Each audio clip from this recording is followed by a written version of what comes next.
ganap nga si Zion sa kanilang ginawang pictorial. Angan kasi suot niya yung career na gusto niya paglaki, kaya naman ngayong araw siya nga ay nakapang-army.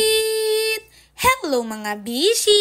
Sobrang bilis talaga ng panahon kasi biruin yung mga bishi, yung aking anak na si Zion ay gagraduate nga ng daycare. Matagal pa naman yung kanilang graduation pero pinaaga nga yung pictorial dahil sobrang daming pipicturan ng photographer. Loka din talaga ako mga bishi dahil ang kanilang schedule ay Sabado tapos nalaman ko na may pictorial pala Wednesday lang nung holiday. Sobrang dami kasing GC, hindi ko na malaya na mayroon palang announcement na ngayong Sabado nga gaganapin yung kanyang pictorial. Nung Wednesday holiday, sabi sa akin ni Zion, "Nanay, anong suot ko? Wala pa akong susuotin para sa pictorial. Pulis ako, pulis." Tanong ko siya, sabi ko, "Anong pulis na pinagsasabi mo? Hindi mo naman gusto maging pulis." Sabi niya, "Tanong mo si Mama Nini, pulis daw ako, pulis." Sabi niya. Kaya agad-agad pumunta ako sa aking ninang Mayra. Tinanong ko siya kung ano yung sinasabi ni Zion na dapat daw ay pulis siya. Ninang, kung ano daw ang gusto ng bata paglaki, yun daw ang isusuot sa pictorial, parang career, ganun. Sabi ko naman sa kanya, hindi naman gusto ni Zion maging pulis. Ang gusto nga niyan maging engineer, kaya nga nung birthday niya dati, nakapang-engineer na costume siya. Ay sabi daw kasi sa kanya ni Zion, gusto daw niya maging pulis. Ay di ang ginawa ko, nag-order ako sa Orange app ng police costume kasi wala namang nabibili nun dito sa amin. Wednesday ko lang siya na-order, hindi siya tumating sa araw ng Sabado. Kaya ang nangyari, naghagilap ako ng pwedeng maging costume ni Zion. Mayroon yung kanyang classmate na si Sean, pang doktor. Dahil nga wala na akong choice, sabi ko na lang kay Ate Des, "Sige ate, pwede bang pahiram na lang ako ng doctor costume ni Sean? Yan na lang ipapasuot ko kay Zion." Tutorial lang naman yan, tsaka bata pa, hindi pa sure kung ano talaga ang gusto ng bata. Tingnan mo, gusto niya maging contractor, gusto niya maging police, gusto niya maging engineer, o diba pa iba-iba. Ay saktong nagpipictorial kami, nakita ko ang aking kumari na si Queenie, mayroon siyang costume na pang army. Kaya naman sabi ko sa kanya, "Besh, baka naman pwede kong hiramin yung costume ni Miguel para naman mas malapit dun sa gusto niyang maging police. Army na lang siya ngayon for today's video." Ganun. Nalang bait ang aking kumari, pinahiram nga niya sa akin yung costume na army. Ibang mga klase ni Zion, nakapampiloto, mayroong naka-chef, may policewoman, may army din, may doctor, iba-iba kasi iba-iba ng gusto yung mga bata. Unang suot nga pala nila ay uniform, yung kanilang school uniform, sunod yung nakatoga, at yung pangatlo, yung career na gusto nila. Papasalamat nga ako kay Madam Geraldine dahil yung mga ganitong gawain, tinataon talaga na walang paso, kaya naman napupuntahan ko si Zion, naaasikaso ko siya. Naawa kasi ako sa bata kapag halimbawang hindi ko siya naasikaso kasi biruin nyo, wala nang ang tatay, wala pang nanay, o diba, sino lang mag-aasikaso sa anak ko, kaya buti na lang talaga walang paso kapag may mga ganito. Habang inapicturean nga si Zion, tuwang-tuwa talaga akong tignan siya kasi ang galing-galing niyang ngumiti sa camera. Dali pati siyang pasundin. Sabi ko nga sa kanya, kapag hindi maganda yung kanyang ngiti, tanggalin mo muna yung itsura ng mukha mo, balik muna tayo sa una. Tapos bibilangan ko siya, 1, 2, 3, smile. Tapos yun na, makukuha niya na yung tamang ngiti. Hindi naman kasi lingid sa ating kaalaman na siya ay bungi, kaya naman kailangan mo talaga makuha yung tamang anggulo. Kapag nag-uusap nga kami ni Zion kung ano nga ba ang gusto niya paglaki, iba-iba yung kanyang sinasabi. Gusto niya maging contractor, gusto niya maging engineer, gusto niya maging katulad sa daddy imat niya na seaman. Iba-iba talaga, hindi siya yung katulad ng bata. Pag tinanong mo, anong gusto mong paglaki? Gusto ko po maging doktor kasi gusto ko magpagaling ng mga may sakit. Yung mga ganong sagot. Itong aking anak, iba-iba talaga. Kaya naman nagulat ako nung pinasuot ka sa kanya itong army na costume. Ganap na ganap talaga ang bishi mo. Gulo kong anggulo, aura kong aura talaga ang bagets. Nakakatuwa talaga mga bishi kasi may pagluhod pa talaga siyang nalalaman. Hindi ko yan tinuruan ha, as in. Kaya naman habang binipicturan siya, sobrang saya ko talaga. Papasalamat nga ako sa Panginoon dahil binigay niya sa amin si Zion. Di man akong perpektong magulang, hindi ako perpektong ina, pero pinipilit ko talaga na maging mabait sa aking mga anak at maging pasensyoso kasi syempre may kakulitan talaga mga ito. Lalo na kapag nagsama sila ni Sia, ay nagkasurumbong lang talaga na ito na nagkagatan sila, nag-arawayan sila, gimpokpok siya, gimpokpok niya, ganun. Syempre marami dito ang mga stage mother, kagaya na lang ni Ate Des, ni Naninang, ni Ate Cheche. Ay pak, suporta talaga namin ang aming mga anak. Mga ganito talagang pagkakataon, sabi ko sa aking asawa, hindi ko ito papalampasin dahil yung mga ganito kailangan talaga ng mga bata ang kalinga ng isang magulang, yung pag-aasikaso. Nakakatuwa din dahil sa murang edad nila, naiisip nila na gusto nila maging doktor, gusto nila maging ganito, o diba? Cute-cute din talaga nilang tignan, kaya sobrang excited ako na makita yung picture ni Zion kung ano nga ba ang kalalabasan. Nagpapasalamat nga din po ako kay Madam Geraldine at kay Kuya Jace Pitik dahil sila nga ang nag-asikaso dito. Kung dumating man ang panahon na hindi maging army si Zion, ang akin lang gagawin ay suportahan siya kung ano ang gusto niya. Ang hihiling ko lang talaga ay lumaki siyang mabait at makapagtapos ng pag-aaral. Yan lang naman siguro talaga ang pinakahihiling ng isang magulang. Nung natapos na nga kami ay mag-aalauna ng tanghali, kaya naman ang bilis ng lakad namin. Gutom na kasi kami. Nagulat nga si ate, bakit daw si Zion ay nakapang army?